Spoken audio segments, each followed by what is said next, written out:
Gaurkoan, osasuntsu eta pozik programan, ohiko ariketa fisikoari buruz hitz egingo dugu. Eta horretarako Maite Lazkano dugu gurekin, erizaina dena. Arratsaldeon, Maite. Arratsaldeon, itxaso. Bueno, ariketa fisikoa.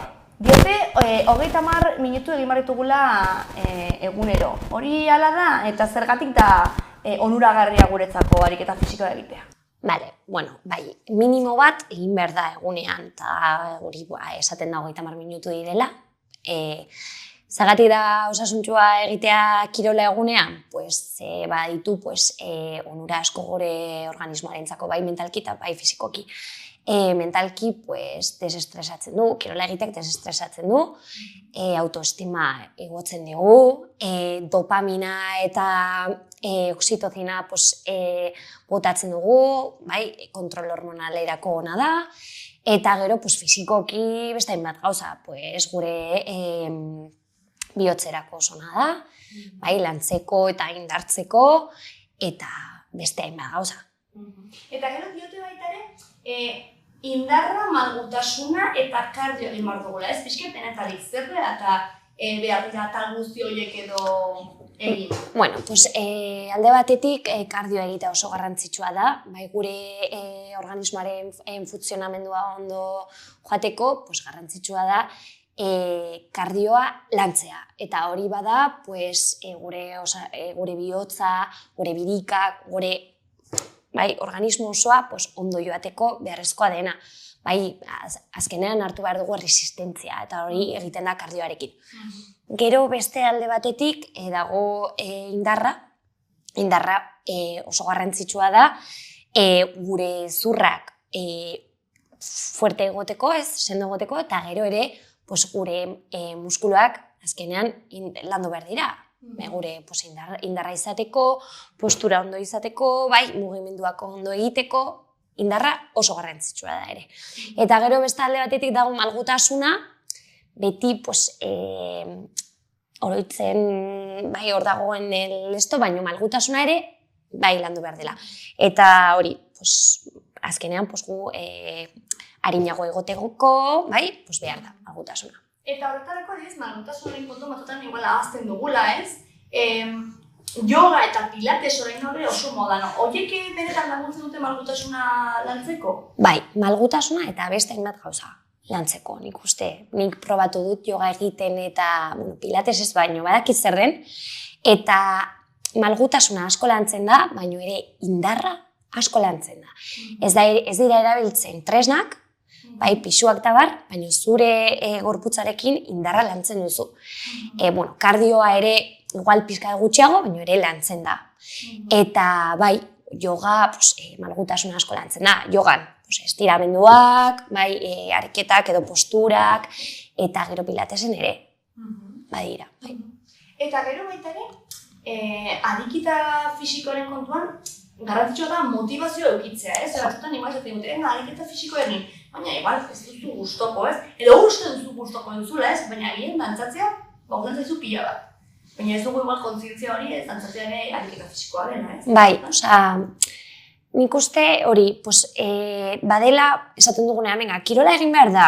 Kirola egin behar da, baina motivazioa izan behar duzu, edo gustatu behar zaizu egiten duzuna, bizitzan ez, bizitzan egite dituzu, gustatzen zaizkizun gauzak, eta gustatzen zaizkizunak ere.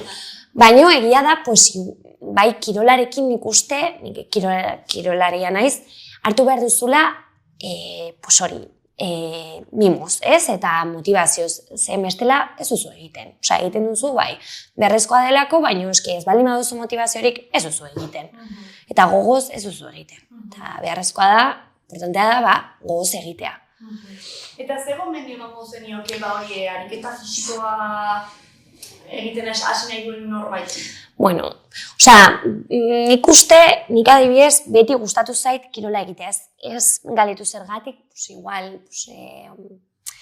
innatoa dela, edo ikusten duzu eta gustatzen zaizu, badago jendea ez zaiona gustatzen kirola egitean. Esan duzuna dantzatzea nahiago du, eta dantzatzea ere kirola da. Ez da kirol estereotipo bat, baina kirola da, dantza. Mugitzen zara, zer esango nioke? Probatzea edo pentsatzea igual, zertan duen pixkat igual kuriositatea, eta pues, saiatzea, igual ez ez gustatzen fronterizera jolastea, baina igual guren batean jolasten duzu, eta gai batu, si me gusta. Bai. Edo dantzatzea, jendean gustuko duela dantzatzea, pues dantzatzea ere ondo dago. Probatzea eta gero ere ez obsesionatzea, osea, kirolarekin. Nik uste hor dagoela. Bale. Horeka bat mantentzea baita ere, baina denetarik atal guztiak edo ez? Jakiteko zer hori, gogoko duzun da, jendea ez zaiona gustatzen gimnasiora joatea. Bueno, pues, beste igual indarrezko ariketa bat egiteko aukerak izatea, pixka bat egongo litzateko hor, edo adituak esaten dutena, edo gimnasio batera joatea eta galdetzea, pixka bat gomendioak ematea, dakiten jendea, hori da. Bai, kirolean aditua den horrek. Bai, hori da. Eta horren informazioare eskuratzea, ez? Bale, Maite, horrekin iratuko gara. Euskarretarik egitea, bilatzea gure bidea, hori da. Eta sofatik altxatu eta saiatzea. Oso garrantzitsua.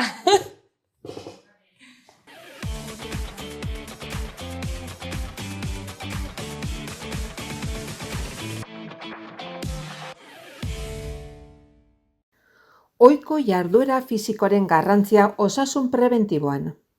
Jarduera fisiko erregularra egitea funtsezkoa da osasuna zaintzeko eta gaixotasuna prebenitzeko. Mugimendu aktiboak hainbat onura ekartzen ditu. Bihotz eta biriken osasuna hobetzen du eta gaixotasun kardiobaskularrak, hipertentsioa eta diabetesa saihesten laguntzen du. Pisua kontrolatzen laguntzen du eta gihar eta hezurrak indartzen ditu. Estresa, antsietatea eta depresioa murrizten ditu eta ongizate mentala hobetzen du. 130 minutuko jarduera fisiko egitea nahikoa izan daiteke osasun prebentiborako. Paseoak, bizikleta, dantza edo kirolak aukerak egokiak dira.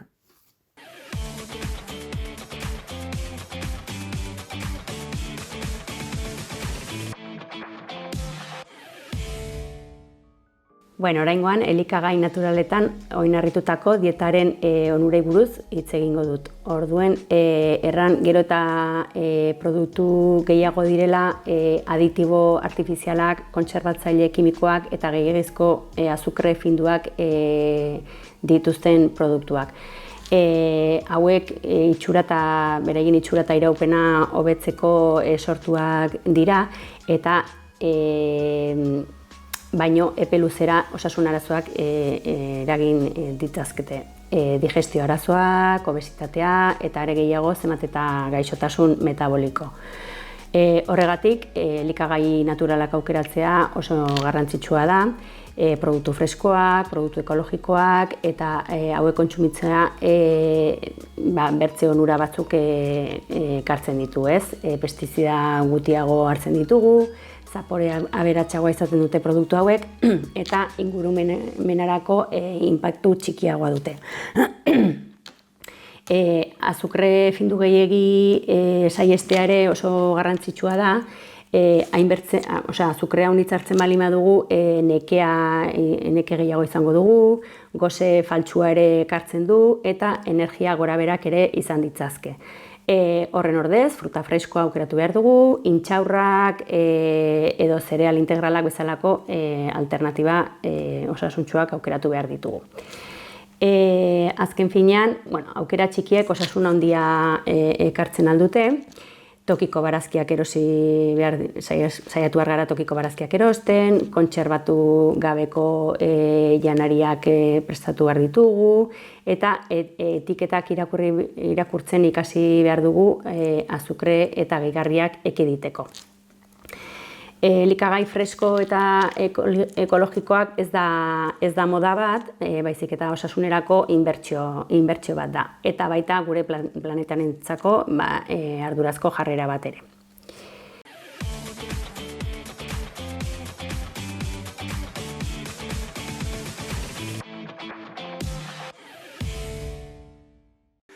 Squat saltoak edo squat jauziak. Egingo dugu squat baten antzerako bat, egingo dugu, jetxi ondo, hemen alik eta torsoa alik eta vertikalena mantenduz, eta belaunak irekita. ezin duguna da, jaisterakoan impulso hartu belaunak barrura sartzen. Beti irekita. Eta hemendik egingo dugu gero saltoa, eta gero errori berriz, esan dugun bezala, estabilizatua eta belaunak barrura sartu gabe. Bi modu daude, egiten baduzu metabolikoki, berdin da eskuak beste ritmoetan eramatea. Era bat esan dezake, jaisten zenean besoak aurrera eta igotzerakoan horrelako gauza bat egin, bai, estensioa markatuz, ez? Eta hori egiten duzun igual metabolikoki, pizka bat, igual 20, 30 salto, 25 salto. Baina nahi baduzu potentzia landu, egin baduzu besoen inertzia erabili gorago eramateko. Orduan, besoen mugimendua ezberdina izango da. Besoak atzera, eta orain fuerte gora, eta gero erori. Besoak hemen, orain fuerte gora, indarraren direkzioan laguntzeko. Esan dugun bezala, erabiltzen dira, bai, metabolikoki lantzeko, pultsazioak altxatzeko, eta bestela potentziako ariketa bezala. Potentziako ariketa bezala erabiltzen denean, askotan erabiltzen da pisuarekin ere. Barrarekin, mankuernekin, inkluso goma elastikoekin erabiltzen da ere.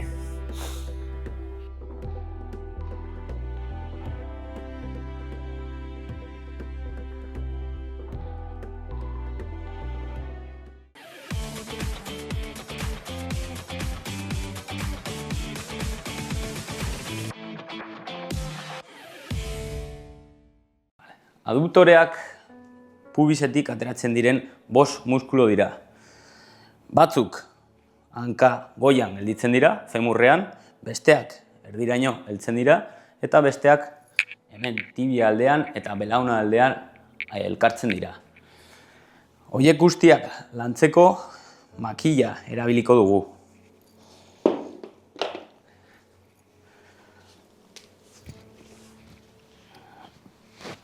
Jarriko gara buruz gora, gure bizkarra zuzen mantenduta, nahi baduzue kuxin txikia erabili gure lepoa barrurantza ezartzeko, naizta zuzen egoteko eta bizkarrezurra ondo jarrita izan da.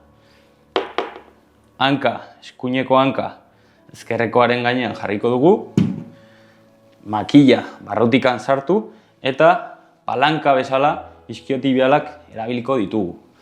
Horrela, masajea egin da, barrurantza eta gorantza aduktoreak lehunduko ditugu. Zer gertatzen da aduktoreekin? Baldin badira aduktoreak tensio askorekin, jakinda pubisetik hanka barneko partera juten direla, provokatu dezakete pixka bat hankak ekisean jartzea. Hola, gelditzen dira. Eta ibiltzerakoan askotan ikusik dezakegu hankak barrura sartzen direla. Orduan, jakinda aduktoreak tensio asko baldin badaukate, hankak barrura sartu dezaketela, jakin dezagun belaunak femurra eta tibiarekin elkartzen denean ere mugimendu hau egingo duela. Mugimendu hau, Orduan, ibiltzerakoan izan dezakegun desekilibrio biomekanikoak pinzatu dezake luzean gure menisko esternoak. Hau da, luzean izan dezakegun desgaste bat.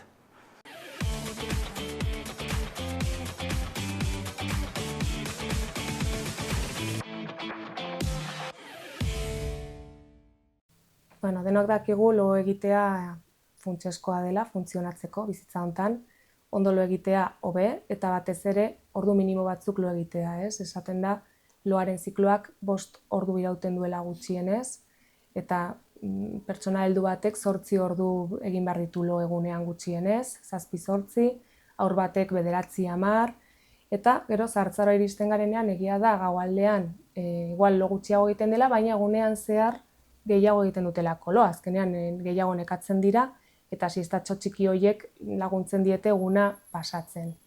Estresarekin lotzen baldin badugu loa, zer jakin behar dugu lehenik eta behin, bi norabidetan eragina dagoela. Lo gutxi egiten dudanean estres handitzen da, eta estres handitzen denean ere lo gutxiago edo okerrago egiten dugula. Horregatik, kontrolatu behar duguna estresa da. Saiatu behar gara, oheratzen garen ordu hortan, ahalik eta lasaien egoten, ahalik eta hobekien lo egiteko. Nola egiten aldugu? Bueno, pues, adibidez, errutinak hartzen alditugu. Gaualdean beti saiatu ordu berean afaltzen, saiatu ordu berean gutxi gora bera oheratzen, egiten ditugun azkenengo ekintza horiek lasaigarriak izaten, pantaila kanpora, adibidez, edo liskarrik ez eukitzea, baizik, zerbait irakurri liburu batekin, edo elkarrizketaren bat euki norbaitekin bizin baldin bazara, baina lasaia, eta afaria arina izatea, bai, digestioak ere hontan harremana handia daukalako. Esan dugun moduan, beste momentuetan, estresak kortisola sortzen du, eta kortisolak ez digu lorik egiten utziko. Horregatik, egunean zehar, gaualdera hurbilduz ere, egiten alditugu beste ekintza batzuk, hori konpentsatzeko eta endorfinak sortzeko, adibidez arratsaldean edo egunean zehar kirola egin ahal izatea, gero elikaduraren inguruan ere badaude elikagai batzuk, erreztuko dutenak endorfina horiek edo beste sustantzia batzuk sortzea, kortisolaren kontra egiteko, eta bar. Eta jakin behar dugu hori, ez dela bakarrik zerbait mentala, bai, moduren batean bai, horregatik laguntzen dute erlaxazioa, meditazioa eta barrek, eta jakin behar dugula gainera, gorputza kontrolatu behar dugula, eta zer sartzen dugun, nola manejatzen dugun, eta zer sortzen dugun barruan, oso importantea izanen dela, gero lo ongi egiteko. Askotan gaualdean edaten dugu alkola, edo hartzen dugu lo egin baino lehen nolabaiteko goxokiak edo txokolatea, azukrea handia dutenak, eta horiek egiten dutena da kortisola handitu. Orduan, hobe da elikadurak zaintzea eta ikustea, gure buruan nolari garen ohean sartzen, ahalik eta lasaien eta ahalik eta egokien, egoteko. Lo egiteko zailtasunak ditugunean, baliabide asko ditugu, bai, hitz egin dugu nola egiten aldugun autorregulazioa, baina egia da askotan ziklo txar batean sartzen garela, eta batzutan profesional batengana jo behar dugula loa erregulatzeko, izan daiteke medikuarengana eta ematen aldizkigu tratamendu desberdinak, izan daiteke psikologo batengana, eta baina jakin behar dugu hori oso erregulazioa asko okertu baldin bada, laguntza profesionala normalean beharrezkoa izaten dela berriro orekatzeko.